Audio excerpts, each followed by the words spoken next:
Dr. Hall. Well, thank you, first of all, John Gizzi, to having me here. Pleasure to see you as always, my friend, and pleasure to be here with people who really are very impressive and have a terrific scope of knowledge. I'm going to modify what I say. Okay, mind your way. Yes. Okay. Because I had a section on Russia, we don't really need to cover that, and Catalonia, that sort of thing. I'm going to focus on the first two of my points, which are, I'm going to talk about why Europe is breaking, and the two forces that I'm going to talk about, at least, that I think are really causing this concern are Hijra and cultural Marxism. And I bet there are very few people in this room who know what both of those things are, and so I'm going to explain what the heck I'm talking about first.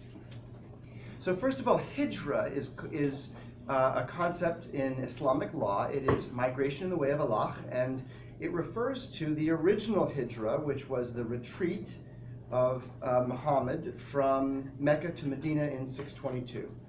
At that time, as you may know from the story, Muhammad was getting very little traction for Islam, and he was being really, frankly, oppressed in Mecca. And so he and a handful of followers fell back to a place which he renamed Medina, and that is where Islam actually prospered and flourished. And there is a sort of a dual concept in Islam, as I understand it, of Hijra, which is that since Muhammad is the perfect man, we replicate things that he has done, and you replicate Hijra in two ways. One is to migrate from the Dar al-Harb, that is the house of war, which is everywhere outside of the Muslim world, back to the Dar al-Islam, that is the house of Islam, to rejoin the community of Islam. And the second is to migrate from the Dar al-Islam to the Dar al-Harb, but doing it in the way of Allah, that is, going there to serve his interests. Now, why do I tell you that story? Well, you probably have figured out it's because of the refugee crisis.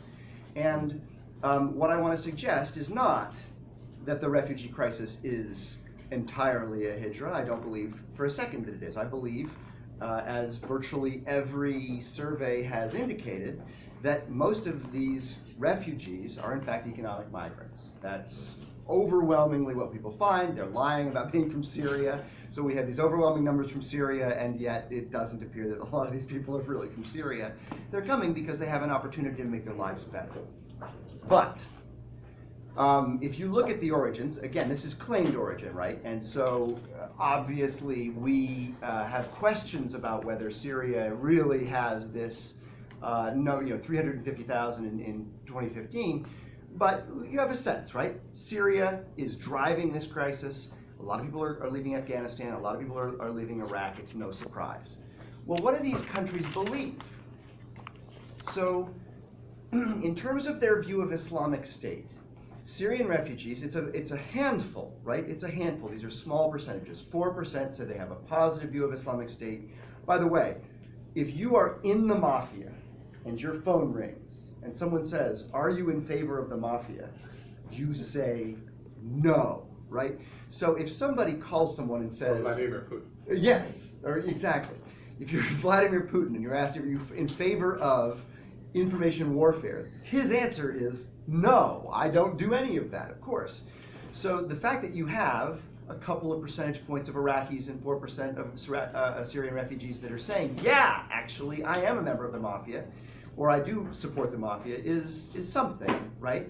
But if you add it up, you get something like 13% of Syrian refugees, something like 6% of Iraqi refugees. If you put in the people who are negative to some extent, or sort of shrugging about people who cut people's heads off in public, right, then you could get up to 23%, almost a quarter, right, of Syrian refugees. This is not everyone. This is not everyone. However, if you think of the numbers, let's just go back here. If there are really 350,000 Syrians who have come into Europe, at least in 2015, and you're talking about something like a quarter of them, then, you know, you're talking about 100,000 people, close to 100,000 people who are not in the camp that we want them in, which is the big camp. And we've seen what the result has been. In addition, to take it to other countries, this is Pew Research, and they didn't actually, they weren't probably able to ask this question in Syria, but in Afghanistan and Iraq, the support for making Sharia the official law in their country. Sharia law is Islamic law, right?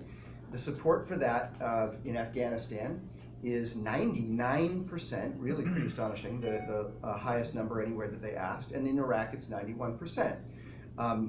Afghanistan and Iraq have Sharia constitutions, explicit Sharia constitutions, both of them installed, by the way, by the United States of America, amusingly enough. In any case, these are potential concerns, right, when large numbers of migrants are coming into a country. Well, we've seen some of the impact right here. We have seen since 2015 in particular, we have seen terror strikes throughout Europe. And those terror strikes are heavily centered in the places that have taken the most refugees. It's not necessarily a surprise, but it would be a surprise if you listen to European elites, and I will get to that very soon. As these things have happened, not only the terror strikes, by the way, but just the influx of migration, we've seen very strong reactions among people in these countries. The least of them would be in Spain, which I don't know that they've seen necessarily an enormous influx. The UK, which is on the edges of it, although it has actually a longer tradition of welcoming people from its former colonies, and therefore has an established Pakistani community, which is very well integrated and relatively peaceful. But I mean, look at Poland. I mean, you're over 70% support for an actual Muslim ban. I would, Trump denies, right, that his policies have been a Muslim ban. These guys are saying, no, we want an actual Muslim ban. And 70% of polls are saying this. And by the way, Poland actually has one. Hungary actually has one. Austria, over 60%. And that's why we see this domination, right? The domination by conservatives in Austria is because the left was refusing to even acknowledge that this was an issue. They're refusing to acknowledge that it's an issue, and it's happening across the country. And that's one of the reasons why you're seeing some of these results, and I'll talk about what I mean specifically. This is a study that was done in the UK on Brexit. What they found, and this is controlling for other factors, right? This is controlling for party, it's controlling for whether you're conservative or liberal, or it's controlling for whatever. That what they found is that positive contact with immigrants had and for those of you who don't speak statistics, I apologize in advance. There are actually numbers on this test. They had a statistically significant effect at reducing what they called prejudice, which could also be characterized differently. It's not what they asked, are you prejudiced? They asked, are you concerned about immigration from these other countries into the UK?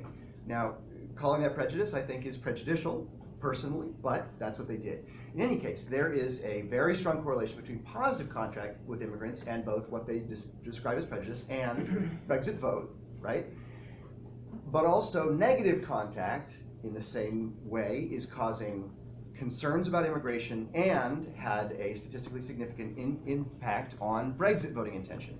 Controlling for everything else what happened in Brexit was a vote on your view on immigration. That's what it was. This is it's a statistical fact, right? If that's the case, where else is this happening? Well, I would suggest it's happening in Germany. So AfD, as was mentioned earlier, finished, that's Alternative für Deutschland, and my German is miserable, but AfD is an alternative for Germany.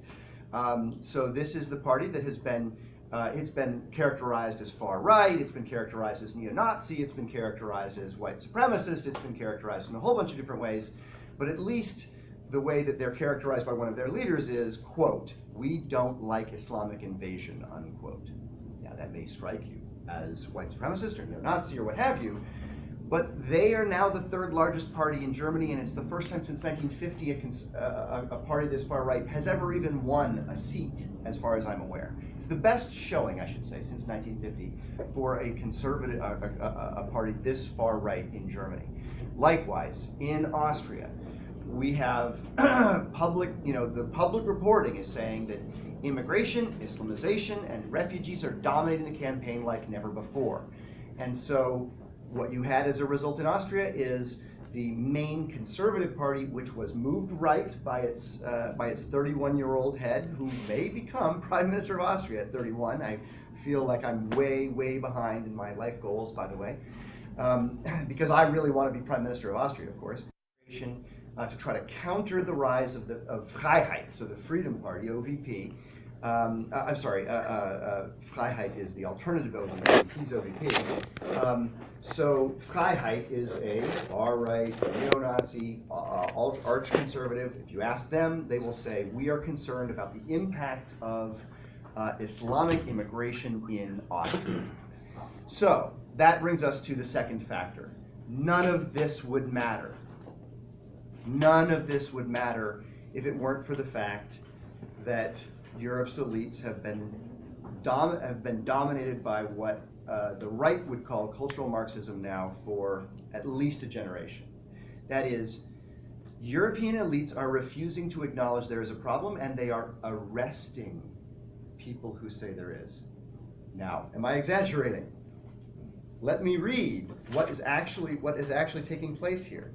We have Michael Stulzberger, who was arrested in Germany for posting a historical photo of the Grand Mufti of Jerusalem, who was a Nazi sympathizer, who met with Hitler many times. And this wasn't even the picture of him shaking hands with Hitler. This was a picture of him shaking hands with a Nazi senior official. And he made a ideological comparison between Nazism and the fundamental tenets of Sharia law. And he was convicted and sentenced to 6 months in prison. Now, it was suspended, but still 6 months in prison for having posted a historical photo. Likewise, in Austria, we have an individual who, Elizabeth Sabatich-Wolf, who was in a private forum in a home where she gave a speech, and at that speech, she made an inflammatory comment. She said, she characterized Muhammad, who is purported to have, and there's an academic debate with respect to this, he's purported to have married Aisha, one of his wives, at the age of 6, and then consummated that relationship at 9. She characterized that behavior as him being a pedophile. Now, of course, technically, that would be accurate. She was convicted under a blasphemy law. There are still blasphemy laws on the books in Austria from the fight between the Catholics and the Protestants from, I don't know how many years, maybe centuries ago, right? They convicted her of blasphemy, and she's completely demonetized. She actually has her case going to the European Court of Human Rights now because a Polish MP took it up. No one in Austria would even touch it. And that case is now pending before that court, but she was completely demonetized. She can't work, she can't do virtually anything because she's a felon. She's a convicted felon in the country. So they're shutting down, the European officials in Western Europe are trying to shut down the speech of those who are expressing concerns about what 60–70% of the people in their country say is of concern to them. Let me give you a specific report. And there's a reason I put the all-seeing eyes up there. That's the Organization for Security and Cooperation in Europe's Office for Democratic Institutions and Human Rights. That is amusingly acronymed ODIHR, right? So ODIHR is their monitoring entity. This is a Eurocentric, I should say. It's not actually for Europe. There's 57 countries that are members of participating states, in OSCE. I attended with a group the OSCE Human Dimension Implementation meeting just a couple of months ago in Poland, and that's a photograph of it. What I experienced there is this cultural Marxism. The idea of cultural Marxism is something that comes from the days of the 20s and the 30s as the ideology of Marxism was sort of moving away from Marx in the wake of the First World War, when the proletariat didn't actually revolt, right? Or they only revolted in one place, arguably. And they began to adapt. And there's a whole raft of great thinkers, frankly, of Lukács and Gramsci, and then those who came, Adorno, those who came over to the United States and were here, like Marcuse, this brilliant set of Marxist theorists who adapted Marx's original ideas into a set of ideas that were intended to subvert the West. And in doing that, one of the concepts that they developed was that of repressive tolerance, which you and I would both know as political correctness. So it is observed as political correctness. In fact, it comes from the concept of repressive tolerance, which is a Marcuse idea. It is to shut down the speech of the right and allow the speech of the left to flourish. So, what did I see there? Let's see if I saw this. These are organizations, some of which are likely, I think that the people there were mostly people of goodwill and people who are people of peace. But these are organizations, some of which have direct and identifiable ties to the Islamist movement worldwide, that are arguably potentially radical. They're the ones who are giving side events at OSCE. So that's the end of that part. At this, we were shut down over and over and over again as we tried to raise security concerns with respect to what should happen on the migration crisis. And literally, the officials were saying, no, you're not allowed to talk about that. You're not allowed to talk about that. That's not something that we're allowed to discuss as part of tolerance. We're discussion of tolerance and diversity. We're not allowed to talk about the fact that those who are coming into the countries don't share the view on tolerance and diversity that we as Western countries have.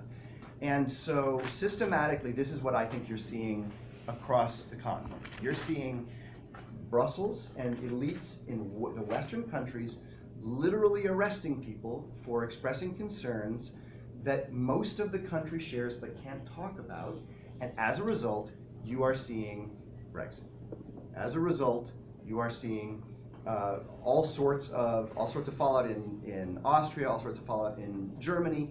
And my thesis, by the way, I have a whole section on Russia, right? So I strongly agree that Russia is trying to exploit all of these little fissures, all of these cleavages, as I learned, when I first was in college, all of these social cleavages, all of these divisions. They're pounding stakes into each one of these cracks. So Russia is really behind, or at least I should say, they are trying to drive Catalonian independence. They're trying to drive Veneto, right, and Lombardy. They're trying to drive these independence movements as much as they can, including CalExit. Russia is, a Russian official was just meeting with the head of CalExit. So this is taking place in the United States as well, right? On the right and the left, which is only now really coming to light. So I strongly acknowledge that what's going on in Catalonia has probably very little to do with immigration. I think what's happening in northern Italy probably has very little to do with immigration. But what's happening in the UK has everything to do with immigration, and virtually none of the political parties will mention the problem of Sharia or Islamic immigration as opposed to economic immigration. Even UKIP. UKIP confines itself exclusively to talking about economic immigration from Central and Northern Europe. So there isn't a political party right now in the UK who will even broach the subject. And so I think, here's my thesis, with Russia doing everything it can to exploit this weakness, unless European elites wake up to the problem that they have deliberately introduced into their societies, worsened, by the way, it's a problem that has been there for generations. They've dramatically worsened a very serious and potentially existential problem in some of these countries. Unless they deal with it and start admitting it and talking about it, they're going to be thrown out of office. And we're going to see more independence movements to the extent that they're not. With that, I'll stop. Thank you very much.